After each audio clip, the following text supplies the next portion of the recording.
నమస్తే. Welcome to our channel. ప్రస్తుతం మనతో పాటు సీనియర్ జర్నలిస్ట్ కిరణ్ పోల్దాస్ గారు ఉన్నారు. నమస్తే సార్. నమస్తే అండి. సార్, సో 'డాకు మహారాజ్' కూడా సెన్సేషనల్‌గా హ్మ్. మూవీ టికెట్స్ కలెక్షన్ వైస్ కానీ, మూవీ రివ్యూస్ కానీ చాలా బాగా వస్తూ ఉన్నాయి. At the same time fans ఎవరైతే ఉన్నారో బాలకృష్ణ కటౌట్ ముందర పొట్టేల్ని కోసారు అని చెప్పేసి వాళ్ళని అరెస్ట్ చేయడం జరిగింది. ఈ విషయాన్ని ఎలా చూడాలి అన్నారు? చట్టరీత్యా నేరం అది. ఈ జంతు బలులు ఇవ్వటం అనేది నేరంగా పరిగణించబడతది. ప్రభుత్వం వాళ్ళ మీద ఏదో కేసులు నమోదు చేసింది. ఒక 5గురి మీద కేసులు కూడా నమోదు చేసింది. వాళ్ళని అరెస్ట్ కూడా చేస్తారు. డెఫినెట్‌గా శిక్ష పడతది వాళ్ళకి. ఫ్యాన్స్ అనేవాళ్ళు హీరోకి తలవంపులు తేకూడదు. హ్మ్.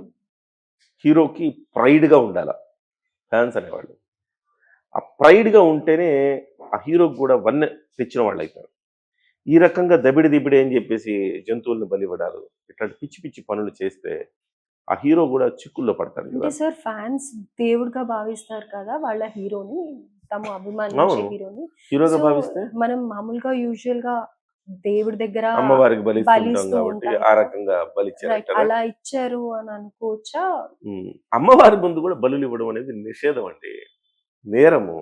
కానీ ఇప్పటికీ నిషేధం, మనం నేరం. తెలంగాణలో కానీ, ఆంధ్రాలో కానీ ఏవన్నా ఏమంటారు, బతుకమ్మ, బోనాలు ఇలాంటివప్పుడు మేజర్‌గా మనం చూస్తూ ఉంటాం. మేకల్ని ఇలా లేదు, బలిస్తూ చాలా వరకు ఉంటారు. తగ్గిపోయింది. ఎక్కడో ఎవరికి తెలియకుండా ఎక్కడో జరిగితే జరగచ్చు కానీ చాలా వరకు జంతు బలులు నిషేధం జరిగింది. ఎవరు కూడా జంతు బలులు ఇవ్వట్లా. ఎక్కడో మీరు చెప్పింది, ఎక్కడో కొన్ని తెగల్లో కొన్ని విషయాల్లో కామాఖ్యలో ఎవర్ ట్రెండింగ్, ఇప్పుడు ట్రెండింగ్‌లో ఉండే కామాఖ్యలో కూడా ఆల్‌మోస్ట్ గేదెని అలా కూడా ఇస్తూ ఉన్నారు కదా! అంటే మన రాష్ట్రం నేను చెప్తున్నా. మన రాష్ట్రంలో కొన్ని కొన్ని ప్రత్యేక పరిస్థితుల్లో కొన్నిటికి అనుమతులు ఉండొచ్చు. హ్మ్. నిన్న మనం మాట్లాడుకున్నాం ఒక విషయంలో. జల్లికట్టు. హ్మ్. జల్లికట్టు. జల్లికట్టుకి వాస్తవానికి ఆ నిషేధం విధించాలంటే అది మా సంప్రదాయ క్రీడ.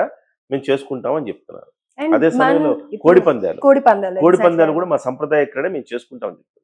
సో, ఆ విషయాల్లో ఇక సంప్రదాయం కాబట్టి, ఇక తప్పనిసరి పరిస్థితి కాబట్టి అది కూడా అధికారికమైన అనుమతులు ఉండవు వాటికి. కేవలం అనధికారికంగా చేసుకోవడమే. కళ్ళు మూసుకుంటారు ఆ 2 రోజులు, 3 రోజులు. అంతే తప్ప ఇలాగ హీరో సినిమా వచ్చిందని, హీరో సినిమా అదేమన్నా ఆనవాయితీనా చెప్పండి? రైట్. హీరో సినిమాకు జంతు బలులు ఇవ్వడం చేయకూడదు. ఆనవాయితీనా చెప్పండి? దుర్మార్గం కదా అది. 4 తగిలించాలి లోపలేసి. ఇంకోడెవడు ఇట్లాంటి పిచ్చ పిచ్చ పనులు చేయకుండా. హీరోలు కూడా ఆ రకమైన బాధ్యతతో వ్యవహరించాల్సిన అవసరం ఉంది. ఇవాళ అంటున్నానని కాదు గానీ, కొన్ని అంటే అది వివాదాస్పదం అయిద్ది. కానీ తప్పదు చెప్పుకోవాలి.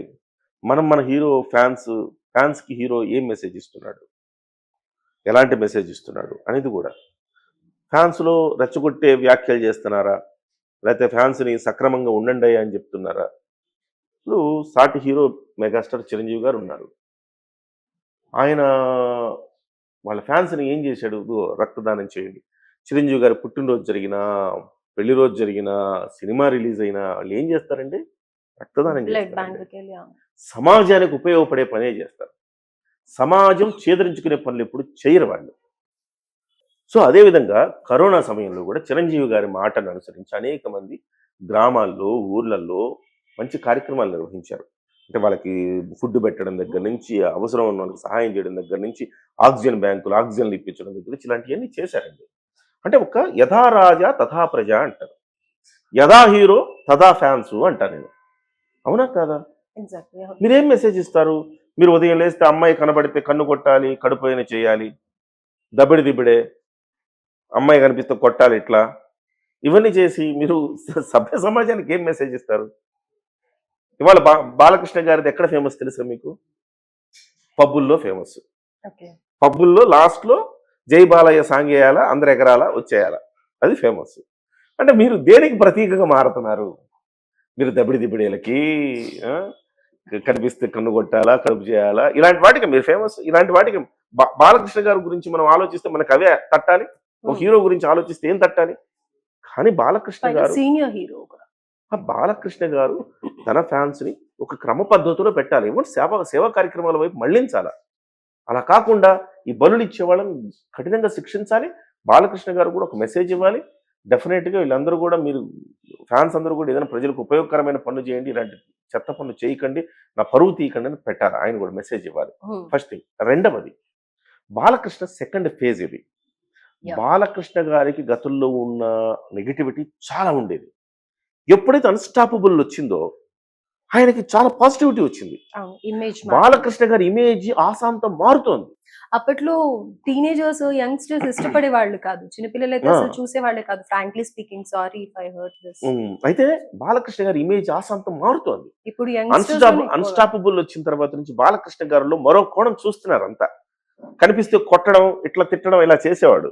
అక్కడి నుంచి బాలకృష్ణ గారిలో కూడా ఒక హ్యుమానిటీ, బాలకృష్ణ గారి గురించి మనం 4 మంచి మాటలు చెప్పుకోవడం అనేది మొదలైంది.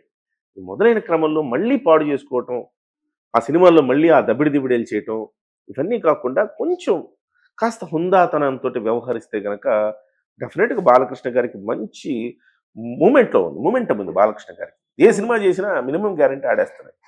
ఒకప్పుడు వరుస ఫ్లాప్‌లు అయ్యే దగ్గర నుంచి ఇవాళ బాలకృష్ణ గారు నలుగురు సీనియర్ హీరోలు. ఇవాళ బాలకృష్ణ గారు ఇందులో మనం ఒప్పుకోవాల్సిందే.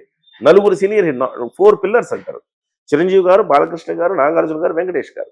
ఈ 4 పిల్లర్స్ సినిమాల్లో బాలకృష్ణ గారు సినిమాలే హెడ్ ఉన్నాయి.